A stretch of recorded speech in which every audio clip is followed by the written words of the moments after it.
Les spéciales de l'info sur Sensation. Les spéciales sur Sensation, je suis aujourd'hui avec Anne-Sophie Joly, vous êtes fondatrice du collectif national des associations d'obèses et ma question va paraître un petit peu crue, mais est-ce que le mot obèse est encore tabou aujourd'hui ?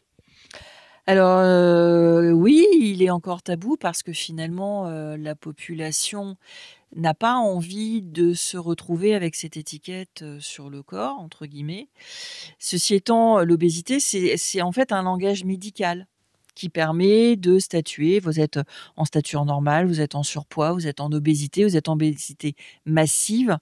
C'est une définition médicale, mais effectivement qui est rentrée dans le langage courant et qui stigmatise en fait, finalement des individus. Donc, quand vous rentrez en obésité, vous rentrez dans des problématiques de santé, donc qui sont cartographiées par l'OMS et par le corps médical. Maintenant, voilà, c'est un fait.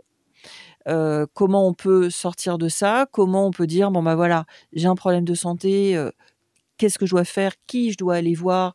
Et effectivement, la meilleure chose à faire, c'est rentrer dans une structure pluridisciplinaire de prise en charge médicale, mais vraiment une structure, hein, parce que c'est plusieurs corps de professionnels, de santé qui vont pouvoir vous aider au mieux et surtout dans le temps.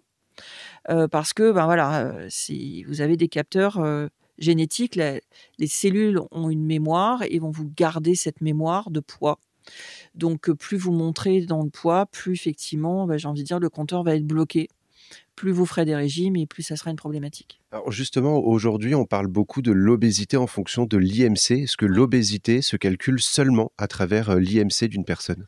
Alors, il y a l'IMC qui est un point, c'est international, hein, mais on a aussi le tour de taille abdominale. C'est-à-dire qu'effectivement, là où j'ai envie de dire, métaboliquement, c'est le plus dangereux, c'est au niveau viscéral, donc de l'abdomen. Si vous avez du poids sur les cuisses ou sur les fesses, c'est beaucoup moins dangereux et il faut savoir que l'obésité va jusqu'à l'intérieur des organes. Donc, quand vous allez au bloc opératoire et que vous vous rendez compte que le cœur est rempli de grappes de graisse ou que dans les vaisseaux sanguins, les artères, effectivement, vous avez des plaques de cholestérol. Le cholestérol, c'est du gras. Il faut faire attention à ça. Merci beaucoup Anne-Sophie Joly d'avoir répondu à nos questions. On peut notamment trouver plus d'informations sur le site cnao.fr et on se retrouve très vite sur Sensation pour d'autres thématiques.